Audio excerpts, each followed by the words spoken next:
Bien, je vais commencer du coup à introduire ce webinaire spécial Patrick Deville. Bonjour à tous, je m'appelle Anne-Dominique Chouteau, je suis l'attachée culturelle de l'Institut français de Suède. Et au nom de l'Institut français de Suède, je suis très heureuse aujourd'hui d'accueillir virtuellement, mais néanmoins chaleureusement, nos partenaires et amis pour donc une heure de discussion avec l'écrivain Patrick Deville.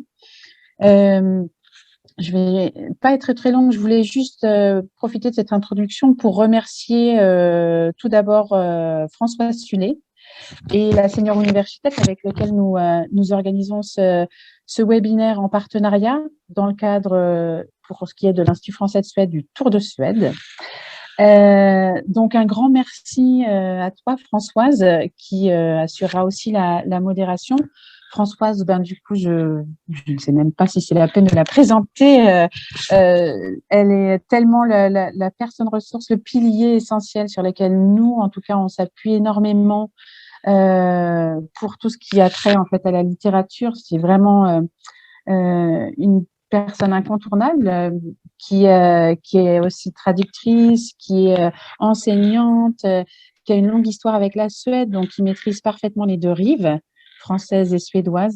Donc un immense merci pour ta contribution de façon générale à la francophonie d'ailleurs, parce qu'il y a aussi beaucoup de ponts avec le Québec, je crois.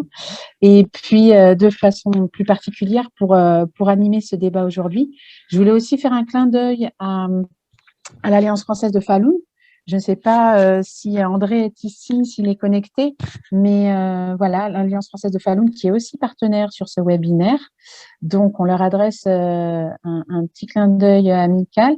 Et puis, bien évidemment, remercier très, très chaleureusement Patrick Deville d'avoir accepté de nous rencontrer aujourd'hui. Je lui disais en off en fait qu'on avait quelques points communs puisque Patrick Deville est né à Paimboeuf et que je suis moi aussi originaire de ce coin-là.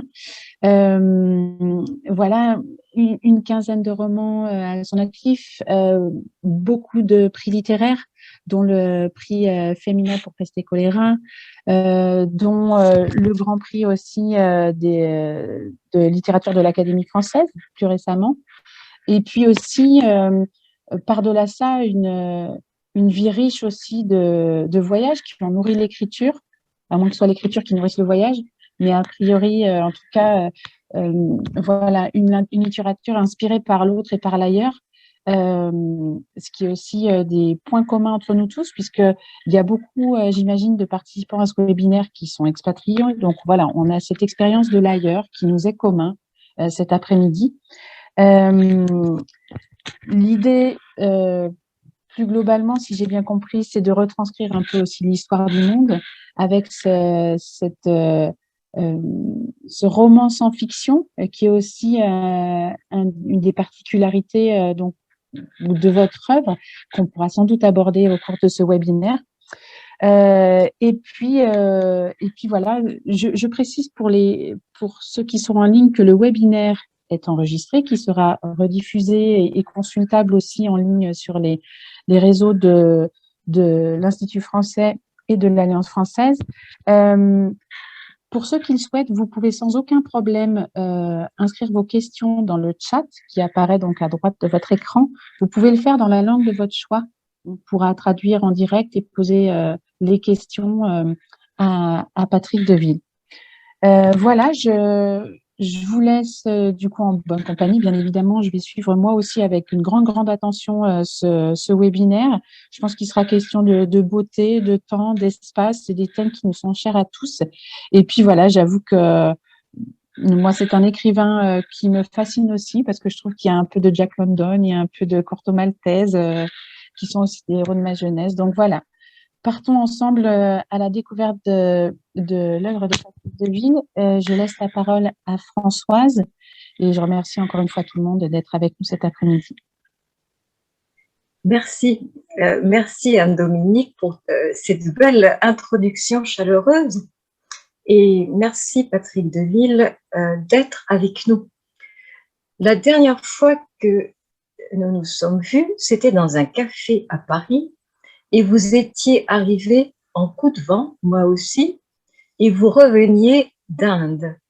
Et je vous ai demandé comment vous écriviez. Et vous m'avez dit abracadabra. Est-ce que vous pouvez répéter abracadabra? Répéter abracadabra, oui, voilà. Ça c'est fait. C'est fait. Donc, abracadabra, pour moi, c'est une formule magique. C'est la formule des contes de fées, abracadabra, et l'histoire commence. Abracadabra, pour vous, est-ce que c'est votre formule magique ou est-ce que c'est autre chose? Écoutez, il y a deux choses. Merci de votre invitation à tous. Je ne vais pas faire de discours. Tout d'abord, j'ai choisi comme titre générique de ce projet dans lequel je suis engagé depuis plus de 25 ans, Abracadabra. C'est le livre, lorsqu'il sera terminé, s'intitulera Abracadabra. C'est un projet de 12 romans sans fiction qui ont des points communs et qui racontent sans fiction donc l'histoire sur 12 points particuliers du globe. Il y en a à ce jour 8 de parus, le dernier étant le polynésien qui a paru l'an passé. Et en effet, le prochain sera l'indien, puisque après plusieurs séjours, je vais me mettre à travailler ce livre indien, mais tout ce plan est prévu depuis plus de 25 ans. Et il y a des points communs entre ces livres, il y a des personnages qui reviennent, il y a des événements qui reviennent, mais ils sont néanmoins indépendants les uns des autres, ils peuvent se lire dans le désordre et indépendamment.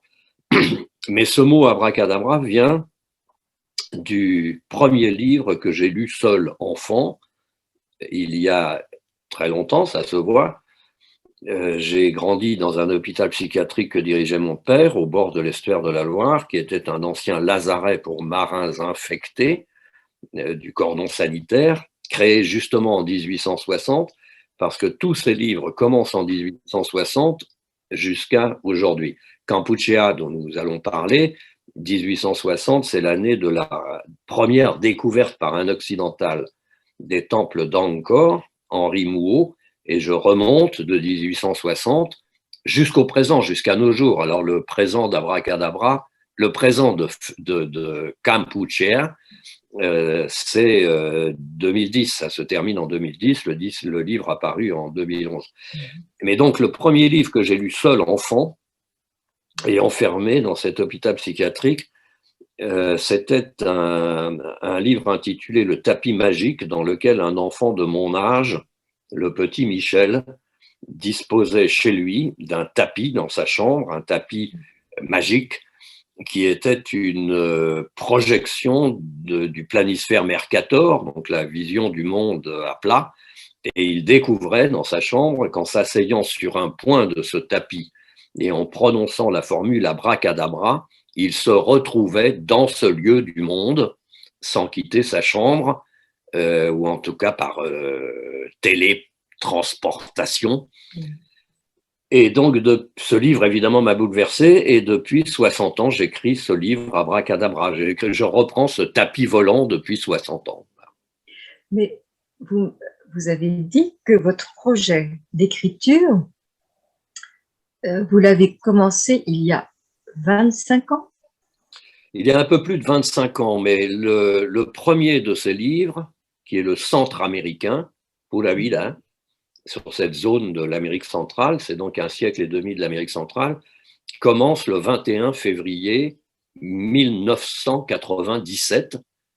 Et donc là, j'étais en Inde, à Hyderabad, le 21 février 2022, pour fêter seul, comme je le fais chaque année. Et là, c'était les 25 ans, jour pour jour, du début de la publication, enfin de l'écriture du projet. Mais évidemment, ce projet, je l'ai conçu un peu avant d'arriver à Managua, Nicaragua, le 21 février 1997 pour écrire ce livre. Donc, je travaille là-dessus depuis un peu plus de 25 ans, sur ce livre unique. Voilà. Donc, un livre unique, commencé un 21 février. Est-ce que il y a en 1997 et que vous allez terminer quand? 8 ont paru, Oui. 4 doivent être écrits. Alors je sais où, je travaille déjà sur ces livres depuis très longtemps, puisque j'ai le plan depuis très très longtemps. Et j'estime, si tout va bien, lorsque j'ai conçu ce projet de 12 lieux, 2 tours du monde, voilà, je pensais que ça correspondait un peu à mon espérance de vie. Et donc, si tout va bien, il me reste une dizaine d'années pour achever l'écriture de ce livre. Vous allez l'achever, mais 12 lieux, 12 lieux, vous avez une temporalité qui est vraiment que vous avez inscrite dans votre projet. Vous avez aussi vous avez une date de référence, 1860. Est-ce que vous pourriez préciser pourquoi 1860 est importante pour vous? Je voulais partir, disons, de cette époque. Ça aurait pu être 59 ou 60, mais il se trouve que le personnage principal dont j'écris la vie dans le premier, Paul Avila, qui est un aventurier états-unien, William Walker, est fusillé sur une plage du Honduras le 12 septembre 1860. Donc c'est réellement le point de départ. Et depuis 25 ans, je sais que cette date est pertinente pour, enfin, d'une part, lire les historiens, mais aussi m'entretenir avec des historiens français contemporains, Mona Ozouf, Patrick Boucheron, enfin des gens qui me sont un peu proches, Antoine Debec, et je m'aperçois que cette hypothèse tient la route. 1860, c'est la deuxième révolution industrielle, et c'est le moment où principalement 3 pays d'Europe, un peu au nord de l'Europe, l'Angleterre, la France et l'Allemagne, décident pour tout un tas de raisons, mais économiques beaucoup, que la planète, de gré ou de force, doit devenir européenne. C'est le moment du charbon, évidemment, de la locomotive, des trains à vapeur. C'est le moment aussi de la première construction des navires à coque métallique, justement au chantier naval de Saint-Nazaire, en parlions. Et donc, c'est le moment où, pour écouler ces produits, hein, c'est économique au départ, pour créer des marchés, il y a cette concurrence féroce entre ces 3 nations, que le projet va fonctionner parce que l'Europe, progressivement, alors ça entraîne d'abord des histoires d'aventures magnifiques, ce sont les explorations. Parce que pour écouler des produits et construire des lignes de chemin de fer et des ports, etc., il faut avoir des cartes. En 1860, tout le cœur de l'Afrique est absolument inconnu. Aucun occidental n'y a mis les pieds. On découvrira plus tard qu'il y a quelques cartes arabes, de négriers arabes qui avaient tout de même fait des cartes pour aller chercher des proies, mais enfin, il n'y avait pas de carte occidentale. Donc ça entraîne ces histoires magnifiques de l'exploration. Henry Morton Stanley pour l'Angleterre, Wiesmann pour l'Allemagne, Savorgnan de Brazza pour la France, ces compétitions. Et finalement, ça fonctionne très bien. En 1914, 1 habitant de la planète sur 4 est européen ou d'origine européenne. C'est la première fois qu'une civilisation se répand sur l'ensemble du globe. Et puis tout cela, cette compétition entre ces 3 nations, va se fracasser en 14 sur la Première Guerre mondiale. Et donc le point de départ est pertinent. Et donc je repars à chaque fois, il s'agit en quelque sorte de forage historique dans la géographie. Je repars à chaque fois de 1860 jusqu'à aujourd'hui. Alors c'est aujourd'hui évidemment glissant, puisque le premier Paul Avila, le centre-américain, le présent c'est 2002, de 97 à 2002, et que le dernier qui est apparu là se termine en décembre 2020 en Polynésie, à Tahiti. Vous êtes parti en faisant un tour du monde par l'Est. Oui. Et ensuite, vous avez fait un second tour du monde par l'Ouest.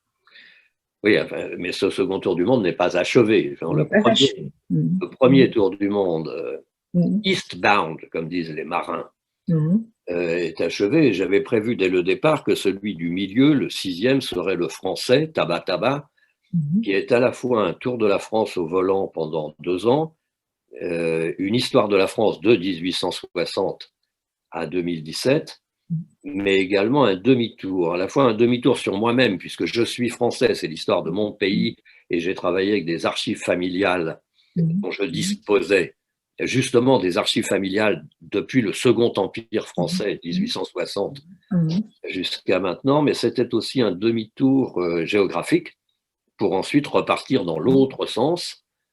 Et donc, après Taba Taba le français, apparu Amazonia, qui est une traversée sur le fleuve Amazone, puis la cordillère des Andes, etc., jusqu'aux îles Galapagos du sous-continent latino-américain, puis ensuite descendant au sud-ouest, le livre polynésien qui est apparu l'an passé. Dans Taba Taba, que j'aime, le titre Taba Taba, qu'est-ce que ça signifie? Taba Taba était mon meilleur camarade lorsque j'étais enfant dans cet hôpital psychiatrique.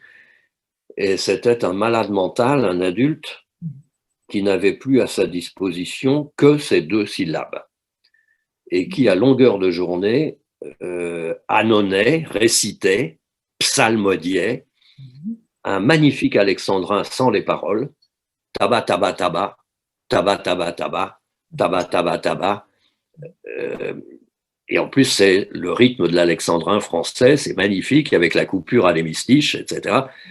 Et lorsque j'ai commencé à m'asseoir à côté de lui sur les marches et à réciter la même litanie, donc là j'avais 8 ans, mes parents ont pensé qu'il était mieux d'aller vivre à l'extérieur de l'hôpital psychiatrique. Et dans Taba Taba, vous dites, vous êtes assis sur un escalier, enfin, vous avez été enfant, vous avez subi une opération qui vous immobilise longtemps, vous ne pouvez pas bouger, et vous dites, vous partez et vous dites, vous êtes le chevalier noir, et quiconque s'oppose à ma progression sera taillé en pièces. J'étranglerai à main nue un crocodile, m'en ferai des pompes et un ceinturon. Je saluerai Taba Taba assis sur les marches. Je reviendrai à la maison, mes parents n'auront pas vieilli. Je prendrai ma place à la table de la cuisine et fredonnerai. J'ai fait 3 fois le tour du monde et les dangers font mon bonheur. Patrick, est-ce que vous avez fait 3 fois le tour du monde? Oui. Est-ce que les dangers font votre bonheur? Non, pas du tout. Mais pas du tout. Il y a beaucoup. Non, mais je vois personne ne cherche, je ne cherche absolument pas le danger. Parfois, on est oui, mais c'était quand même, je vous cite là. Obligé de l'affronter. Oui, mais là, c'est une rêverie de tout petit garçon. Tout à fait. Et évidemment, je crois que, en plus, c'est une génération, là, ça serait un autre débat, mais enfin, où les genres étaient encore assez différenciés et où les rêves de petits garçons étaient peut-être différents encore des rêves de petites filles. Et en plus, lorsqu'on est, puis comme vous le mentionnez, je ne voulais pas le mentionner au départ, mais j'étais doublement enfermé, puisque d'une part, j'étais enfermé dans cet hôpital psychiatrique, comme tout le monde, mais j'étais enfermé dans une coquille de plâtre pour cette histoire de greffe osseuse, une première fois pendant 1 an et demi allongé, immobile, et c'est pour cela qu'on m'avait enseigné la lecture et que j'ai lu Le tapis volant, voilà. Et donc, j'avais ces rêves, évidemment, et lorsqu'on est non seulement tout petit, microscopique, mais en plus très faible et malade et boiteux, on se rêve chevalier noir, on se rêve vainqueur des dragons, on se rêve, etc. Voilà, c'est assez commun, je crois. Oui. Et d'autre part, cette histoire de j'ai fait 3 fois le tour du monde, c'est lié au fait que mon père dirigeait à l'intérieur de cet hôpital psychiatrique un théâtre où j'ai découvert la littérature, où j'ai découvert la musique, et également des opérettes. Et donc là, je crois que c'est la chanson des Cloches de Corneville, opérette française oubliée vraisemblablement depuis très longtemps, Mais donc, mon père était baryton et il chantait cet air du baryton qui est « J'ai fait 3 fois le tour du monde, j'aime le ciel quand le ciel gronde, la mer quand elle est en fureur, voilà, et les dangers font mon bonheur ». Voilà, donc ça c'est une allusion parce que ça revient ensuite dans le livre à cette chanson que mon père, après l'avoir chantée au théâtre, c'était une époque où on chantait encore à table, vous savez, quand il y avait des réunions de famille ou des cénacles, etc.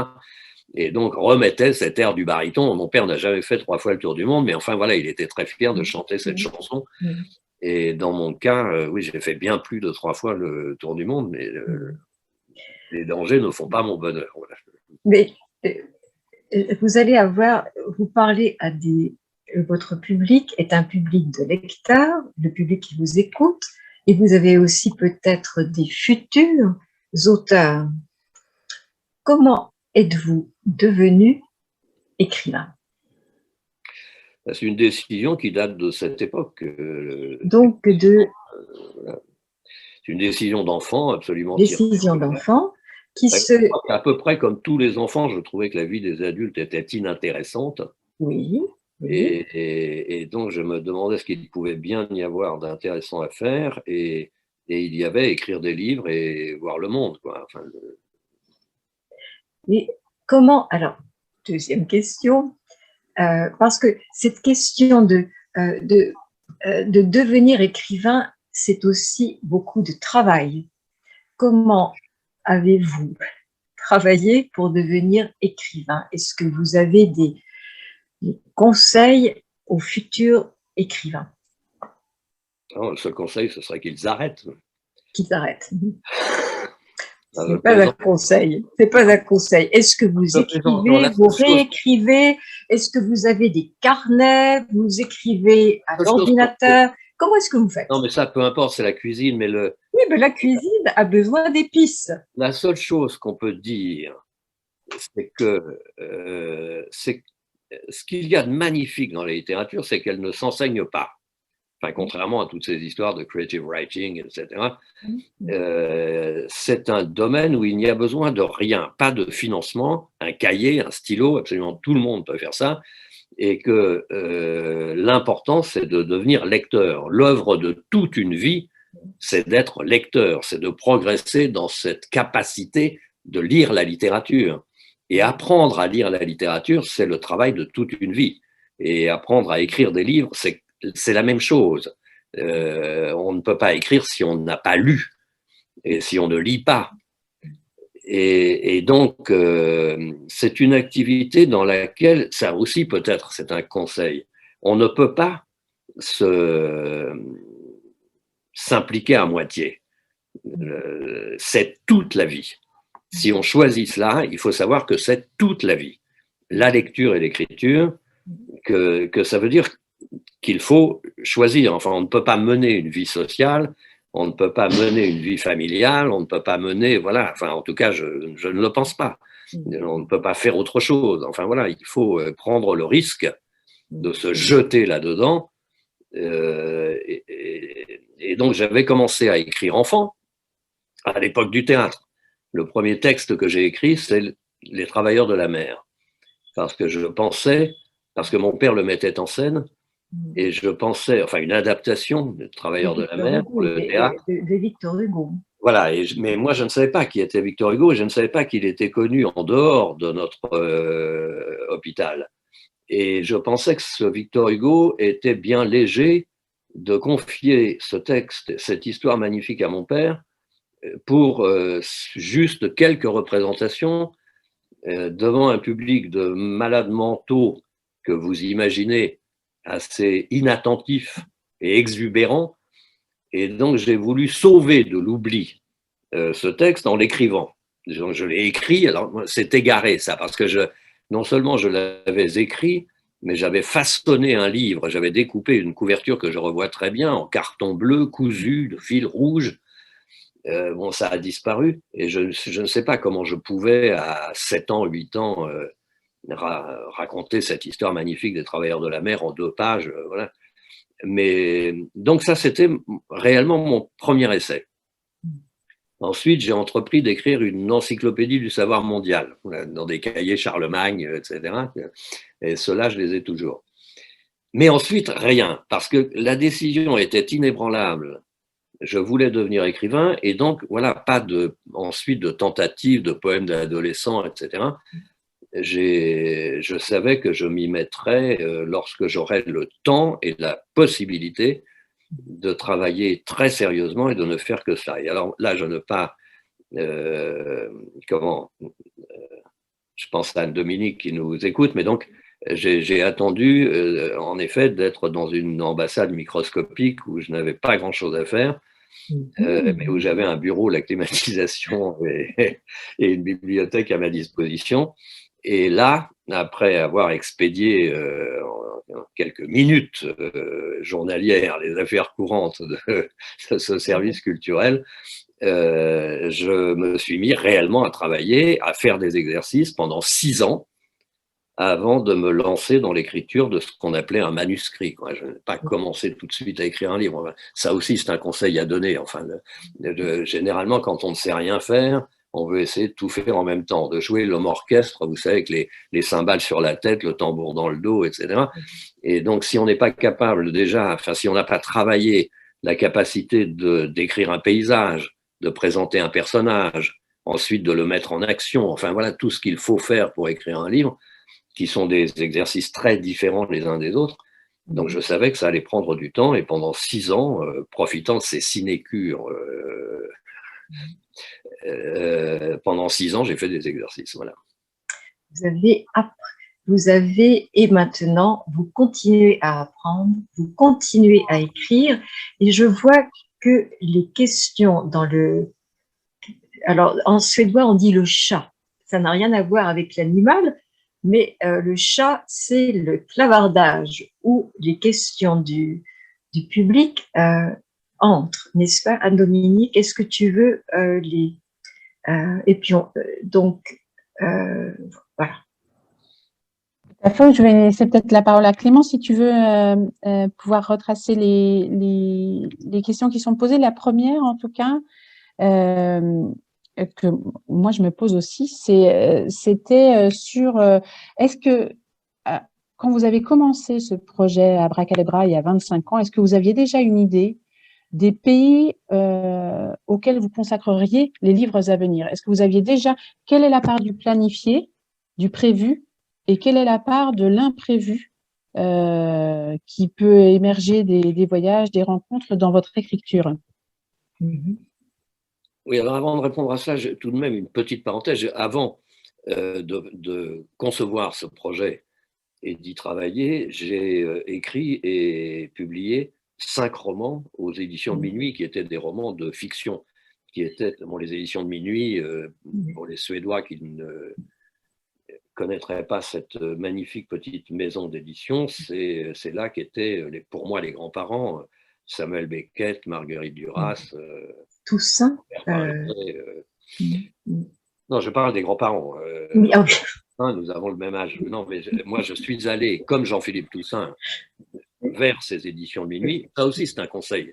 Généralement, quand on est un écrivain débutant, on écrit et on adresse ce manuscrit à la maison d'édition dont le catalogue vous a le plus bouleversé. Donc voilà, c'était Duras, c'était Pinget, c'était Beckett, c'était Claude Simon, voilà.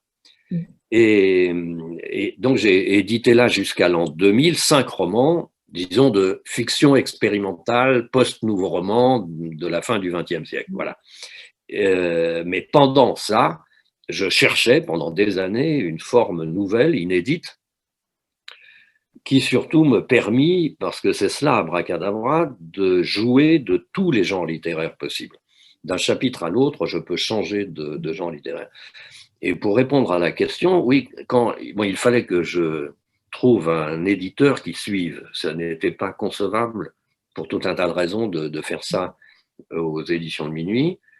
Je suis donc passé aux éditions du Seuil, et à l'intérieur des éditions du Seuil, dans une collection très particulière, qui est la collection Fiction et compagnie, créée par Denis Roche, lui-même poète, photographe, c'est-à-dire jouant de genres différents. Fiction et compagnie, et moi je suis dans la compagnie, puisque je n'écris plus de fiction depuis très longtemps. Mais donc je suis arrivé au Seuil avec ce projet, et j'avais choisi les 12 lieux du monde sur des goûts subjectifs. On n'épuise pas la planète en 12 forages. C'était aussi des goûts, bien sûr, oui, personnels, subjectifs. Mais j'avais dès le départ ce projet, ce qui m'a permis dès le départ de travailler sur ces 12 livres en même temps et de prendre des notes pour ces 12 livres en même temps, même si je savais qu'ils viendraient très progressivement, qu'ils s'approcheraient de moi très, très progressivement. Et par contre, en ce qui concerne le hasard, bien sûr, ces livres sont un peu des réceptacles, parce que tout ce que je peux prévoir et travailler, c'est de 1860 jusqu'au moment où je m'y mets, parce que ça, c'est du travail en archives, c'est de la lecture, c'est de l'étude. Mais par contre, ce qui va se passer au moment où je vais sur place aller écrire ce livre, c'est inattendu. Et bien sûr, j'espère et je souhaite être dérouté par des rencontres de personnes que je fais. C'est-à-dire qu'il n'y a pas seulement des morts dans ces livres, il y a voilà, des gens que je rencontre, il y a aussi des gens que j'interroge. Ça, c'est un peu différent. Il y a des gens que je rencontre par hasard, dans des bistrots, dans la vie, en voyageant. Mais il y a aussi des entretiens que je prépare.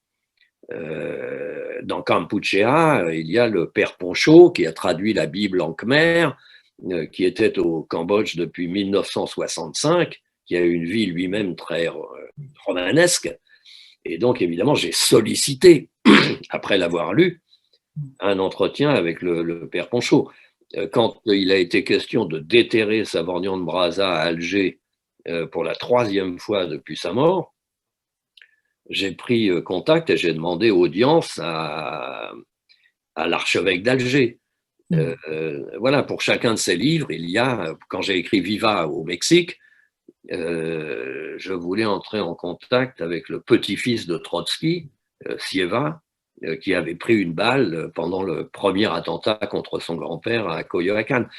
Donc ça, ce sont aussi des rencontres qui modifient complètement le projet, qui le constituent. Pour rester dans cette thématique, je vais reprendre une première question qui avait été aussi posée dans le chat, et après j'ai juste quelques questions là-dessus justement. Selon vous, quel est l'avantage d'écrire sans fiction? C'est une espèce de déontologie. Il faut faire l'un ou l'autre. Comme je le disais précédemment, j'ai écrit des romans de fiction auparavant. Mais là, c'est un peu une espèce de garantie, de déontologie, de garantie de contrat avec le lecteur.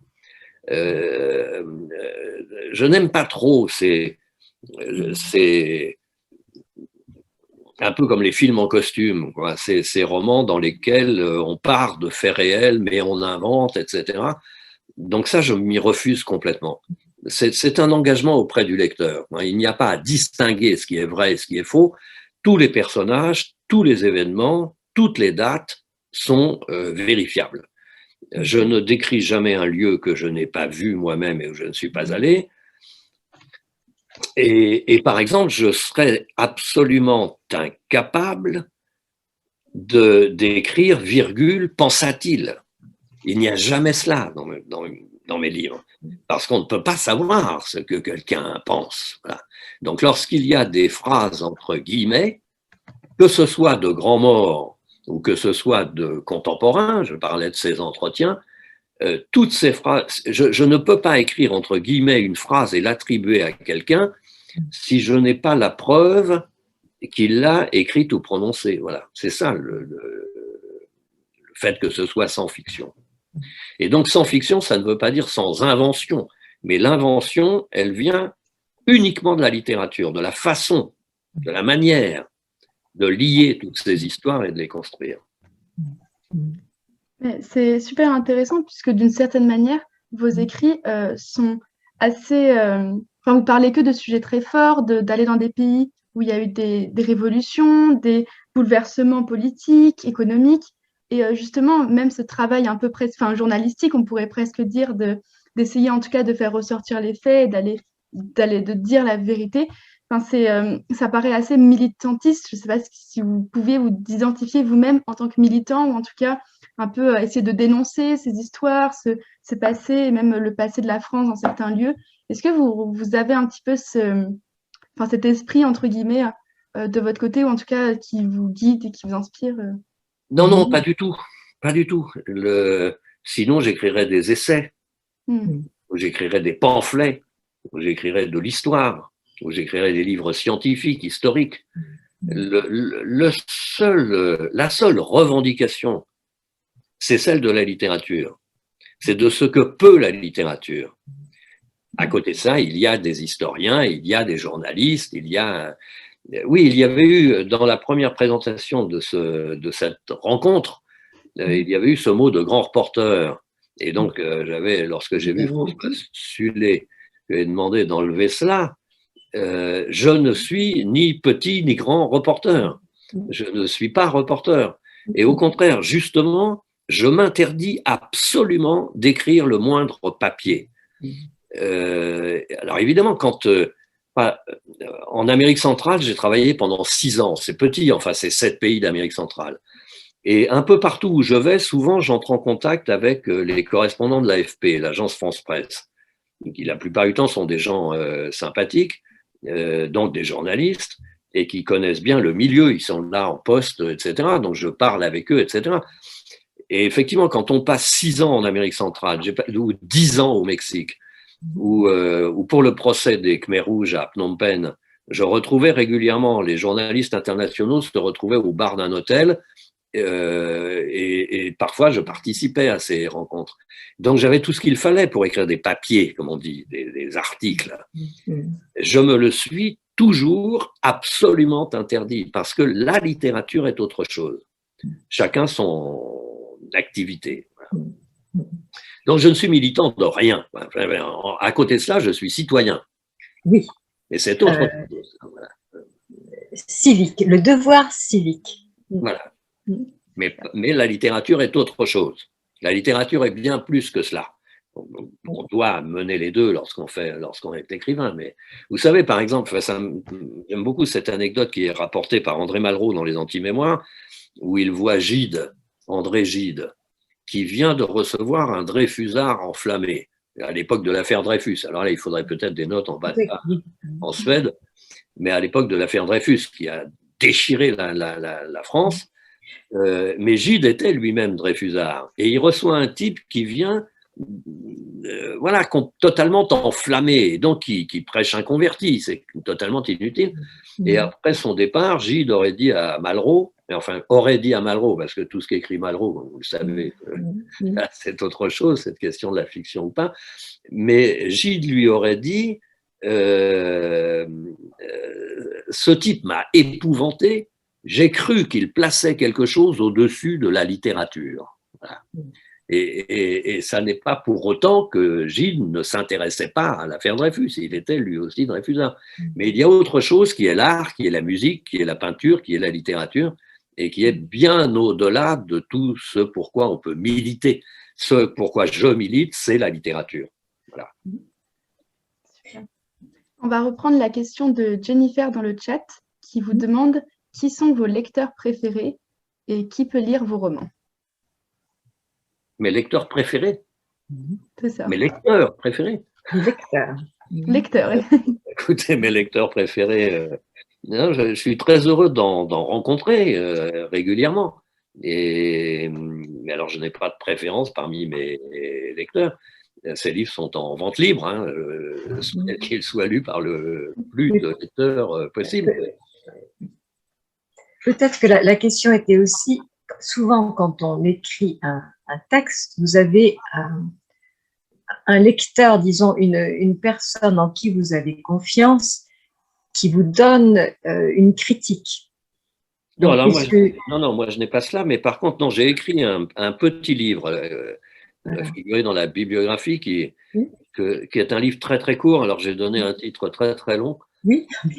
Ça s'appelle « L'étrange fraternité des lecteurs solitaires ». Vous pourriez, l'étrange fraternité des lecteurs solitaires. Voilà. Est-ce que vous pouvez expliquer le titre? Oui, parce que les lecteurs ne se connaissent pas et qu'il y a, mais c'est borgésien, enfin ça renvoie un peu à cette idée de la bibliothèque idéale de Jorge Luis Borges.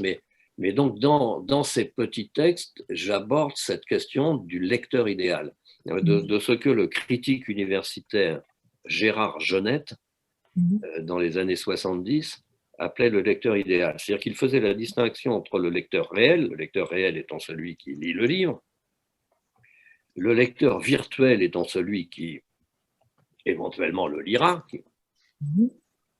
mais le lecteur idéal, comme le nom l'indique, est une pure idée.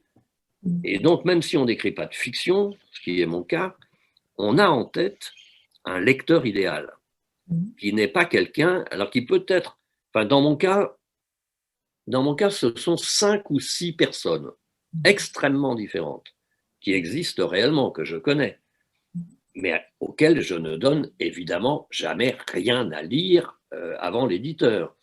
Mais simplement, lorsqu'on écrit, ce qu'il y a de plus difficile, c'est de se relire. Et ce lecteur idéal, il permet de prendre un peu de recul par rapport à ce qu'on a écrit et de se relire en ayant en tête ce lecteur idéal, c'est-à-dire cette idée de lecteur.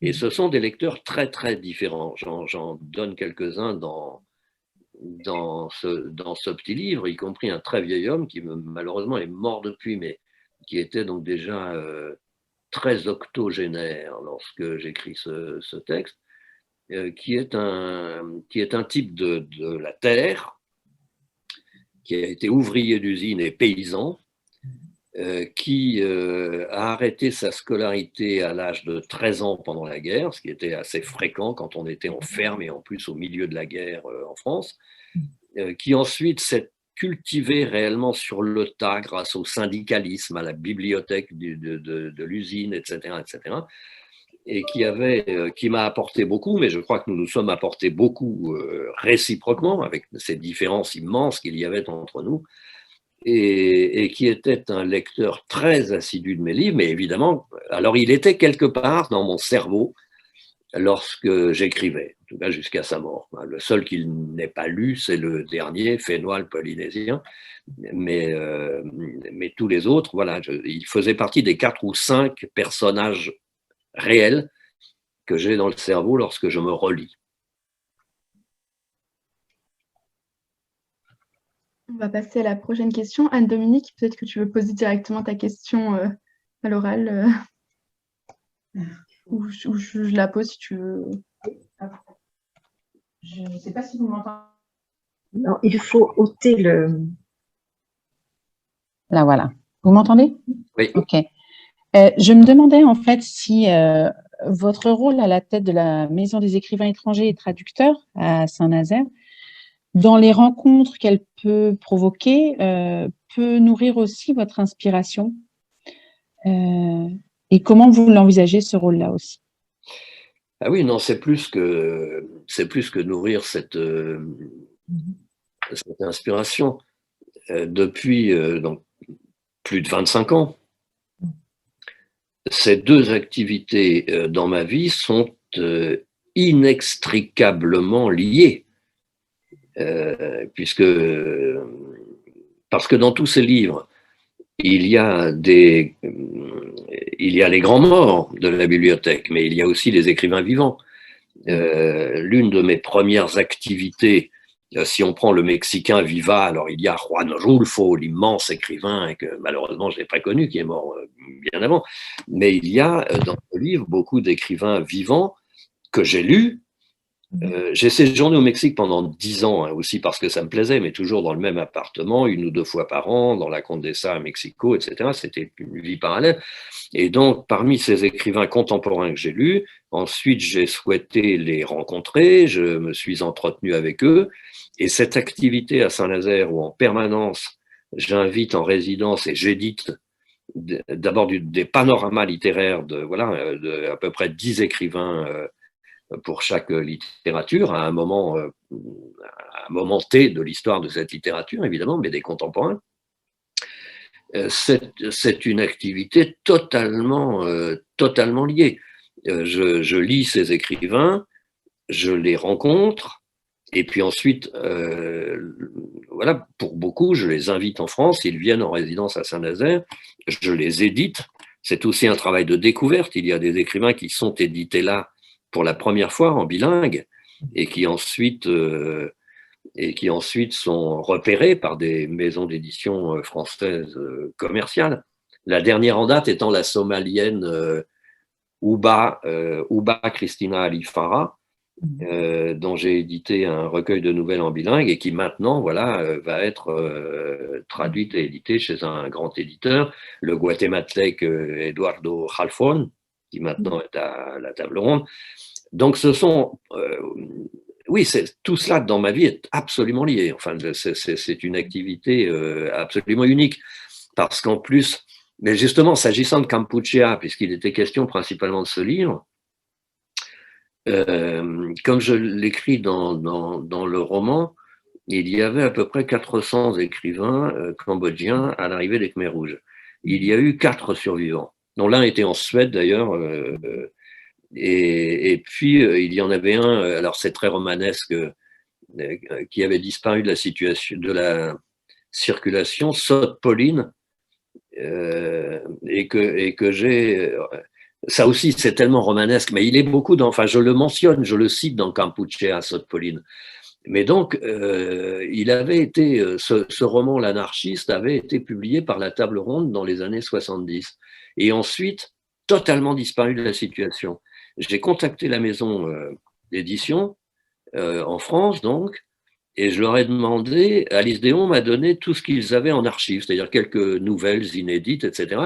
Et puis une adresse très énigmatique qui était une boîte postale dans l'aéroport de Long Beach en Californie. Et j'ai écrit une lettre en papier, comme ça, et comme une bouteille à la mer, et je l'ai envoyée à cette boîte postale. Donc personne n'avait de nouvelles de ce type depuis 40 ans. Et puis quelques semaines après, j'ai reçu une lettre en papier écrite au stylo bille. Et donc je disais à Sot Pauline, voilà, d'abord je veux m'entretenir avec vous, etc. Éventuellement vous inviter en France et puis éventuellement republier ce roman disparu depuis 40 ans que je trouve fantastique. Il y avait un exemplaire à l'ambassade de France à Phnom Penh qu'on m'avait confié, mais alors comme une espèce de relique avec les gendarmes ou les motards pour l'amener. Voilà. Et je lui ai dit, voilà, peut-être que nous pourrions le rééditer si ça vous intéresse. En plus, je vous trouverai 4 sous. Et donc, il m'a répondu, voilà, il m'a raconté ce qu'il était voilà, en Californie, etc. Puis ensuite, bon, quand j'ai voulu l'inviter en France, il a commencé à louvoyer en me disant que oui, mais que c'était difficile s'il sortait pour revenir, machin, etc. Donc, j'en ai conclu qu'en fait, il était toujours clandestin aux États-Unis et qu'il ne pouvait pas sortir. Mais par contre, j'ai invité en France et édité. Donc, il n'y avait plus. C'est une littérature très particulière parce que tous les écrivains étaient morts ou bien partis et introuvables. Et néanmoins, il y a de jeunes garçons et de jeunes filles qui écrivent à Phnom Penh. J'ai mis très longtemps à pénétrer ce milieu parce que personne, alors c'est peut-être ce qui reste des traces des Khmers rouges, personne n'écrit sous son nom véritable. Donc c'est très compliqué, évidemment je ne parle pas le Khmer, et en fait c'est par l'intermédiaire de Fung Konféak que je mentionne dans Kampuchea, qui lui, je l'ai rencontré parce il faisait la traduction simultanée au procès international du Khmer vers le français. Et je voulais l'interroger sur cette interprétation simultanée. Ça paraissait tellement compliqué, parce qu'au tribunal, on pouvait choisir, enfin dans les casques, le Khmer, le français et l'anglais. Et donc, je l'ai rencontré sous le nom de Fung Konféak pour l'interroger sur la traduction simultanée. Et j'ai appris à cette occasion qu'il était écrivain sous un autre nom et qu'il connaissait aussi de jeunes écrivains, etc. Et donc, je les ai invités en France, je les ai édités en bilingue. Je leur ai montré, alors évidemment Saint-Nazaire, mais aussi Paris, et aussi, voilà, cette monstruosité. Je leur ai montré l'appartement rue Gilles-Lecoeur, à côté de la rue Saint-André-des-Arts, où les où les Khmers rouges, avant qu'on ne les désanonyme, étaient des étudiants à Paris qui suivaient leurs études avant de rentrer au Cambodge. Et donc voilà, oui, c'est absolu. Ça fait partie aussi de l'œuvre, si vous voulez. Enfin, c'est peut-être très prétentieux de dire cela, mais ces livres bilingues, ces textes de commande, ces invitations d'écrivains, ces conversations permanentes et planétaires, c'est réellement une partie de mon travail. C'est plus qu'une partie de votre travail. Moi, on parlait de citoyenneté. Vous êtes l'humaniste qui établit des passerelles et on en a tellement besoin actuellement. Donc, bravo. Mais maintenant, on passe à c'était un commentaire, Patrick, parce que cette anthologie d'auteurs en bilingue serait extrêmement intéressante à lire. C'est édité, oui, bien sûr. Voilà. Donc peut-être qu'on pourra la commander pour la bibliothèque. Oui, oui. On va passer aux prochaines questions. Il nous en reste 2 à peu près en essayant de finir le webinaire dans les temps. Donc la question d'André Leblanc. Pourriez-vous réimaginer votre vie à travers vos livres? Même si les faits sont vérifiables, leur présentation laisse de la marge à l'invention et à l'interprétation. Ouais, alors, il faut bien s'entendre sur les termes. Je l'ai dit tout à l'heure, il y a une différence entre la fiction et l'invention. Sans fiction, c'est effectivement réducteur. Ça veut dire que les dates, les personnages, les événements, les lieux, etc. Voilà. L'invention, c'est l'invention de la littérature. Et alors, s'agissant de ma propre vie, parce que parmi tous les genres littéraires, c'est ce que je cherchais avec ce projet, de pouvoir utiliser tous les genres littéraires. Donc il y a des chapitres qui peuvent ressortir du récit de voyage, il y a des chapitres qui peuvent ressortir des récits de vie avec un V majuscule, puisque j'écris beaucoup de vie, et c'est autre chose que la biographie, les récits de vie. Voilà, c'est Plutarque, c'est Diogène Laërce, etc. Mais il y a aussi de l'autobiographie. Ça, j'y tiens beaucoup parce que ces livres sont écrits à la première personne du singulier, et que parmi ceux qui relient les livres les uns aux autres, il y a ce narrateur qui vieillit. Et ça me semble important. C'est-à-dire que celui qui est avec les sandinistes au Nicaragua est trentenaire, et celui-là qui vient d'écrire le polynésien est sexagénaire. Donc il y a aussi ce vieillissement du narrateur, et ça me semble important parce que c'est ce narrateur qui réunit tout cela.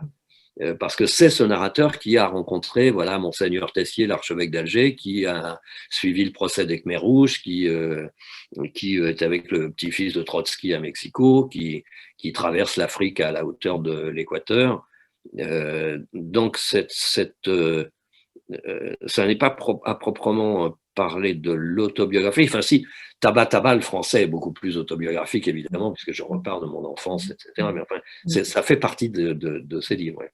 Là encore, avec l'engagement que tout soit vrai, mais en même temps, quand il s'agit d'écrire sur soi-même, que chacun est à soi-même l'être le plus obscur.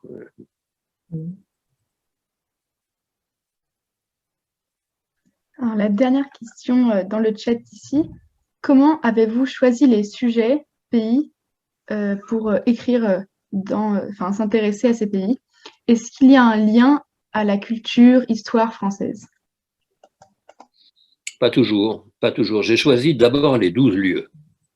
Et puis c'est ensuite sur chacun de ces lieux que j'ai commencé à travailler pour trouver des personnages qui me permettent de faire le lien comme ça sur un siècle et demi.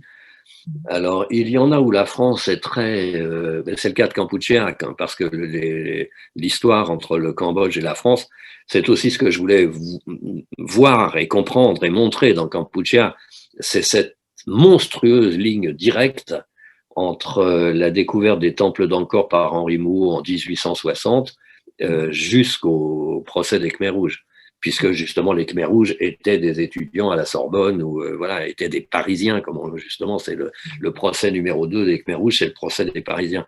Donc il y a des endroits comme ça où la France est très présente, le passé de la France ou le présent de la France. Mais c'est le cas du dernier, évidemment, parce que j'écris sur la Polynésie française, même s'il y a une partie sur la Polynésie chilienne, l'île de Pâques.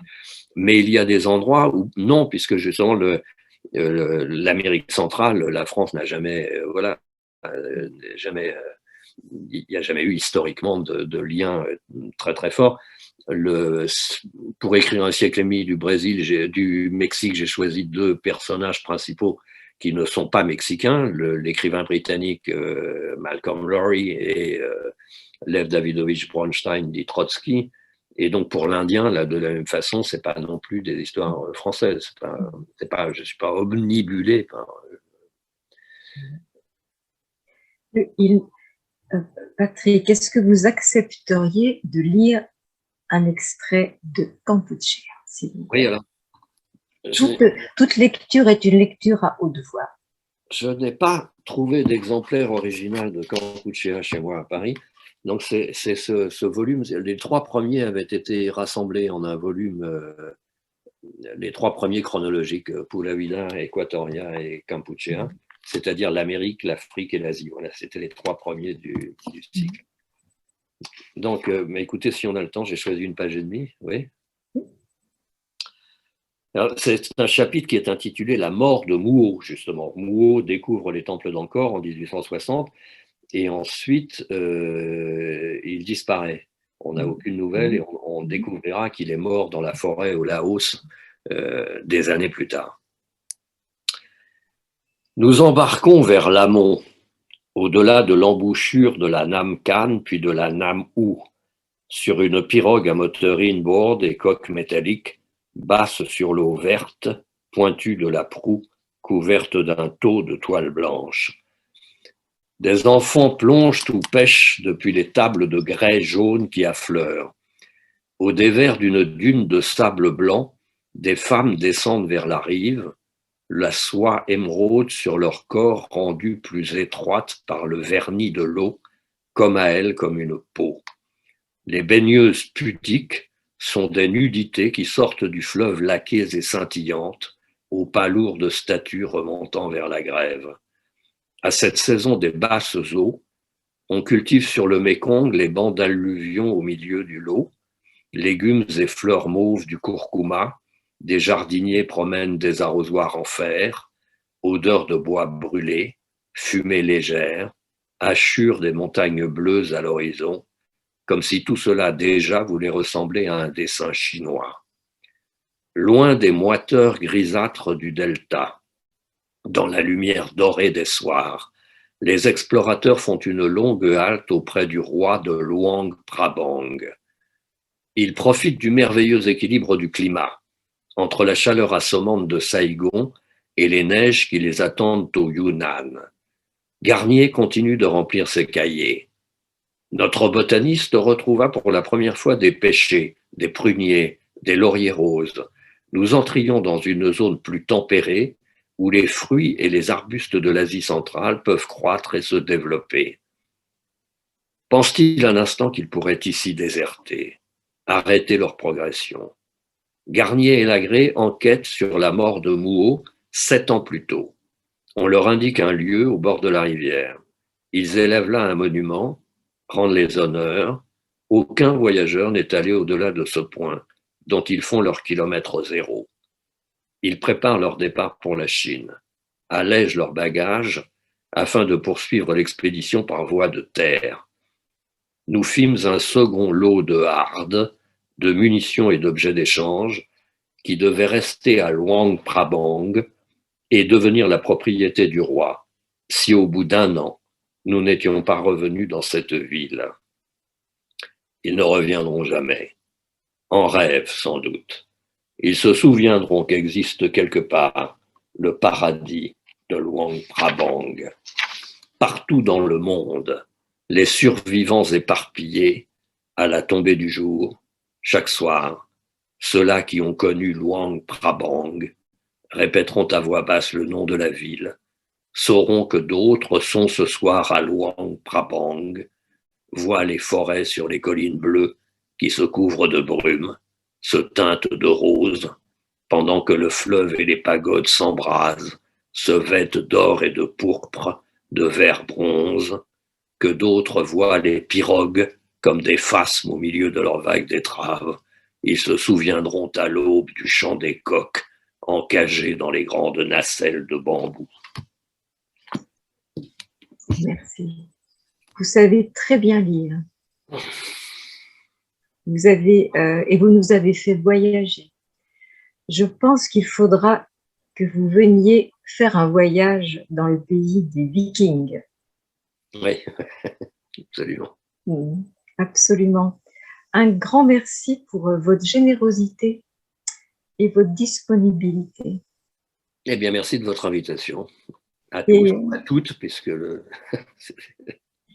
et je pense que c'est Anne-Dominique et Clémence qui vont fermer le bal. Je voudrais juste, moi aussi, vous remercier vraiment du fond du cœur d'avoir passé cette heure avec nous. On est à Stockholm ou à Paris, mais on a voyagé à travers le monde. Vraiment, merci. Merci aussi à toi, Françoise, d'avoir organisé cette rencontre et de l'avoir coordonnée. Je voudrais juste ajouter à l'attention de ceux qui nous suivent que l'actualité de l'Institut français, c'est aussi ce soir Eiffel au cinéma Zita à 18h. Et puis, un autre gros événement qui arrive en mai, en fait, et qui a un lien quelque part dans le sens où on parlera aussi de l'esprit des lieux. Le 23 mai prochain, à la Kulturskolan de Liljeholmen, on organise la Nuit des idées, qui traitera cette année du thème « Réinventer ensemble ». Et en l'occurrence, on va parler pas mal du rapport à l'espace, suite à la crise du Covid, à la crise écologique, aux crises de l'énergie aussi. On va réinterroger en fait le fait que tous ces facteurs externes influent le rapport à nos habitats, à nos environnements. On invitera 2 sociologues français. On aura également un urbaniste en fait suédois qui nous permettra d'avoir un regard croisé franco-suédois, puisque cet événement est aussi organisé dans le cadre de la présidence française de l'Union européenne.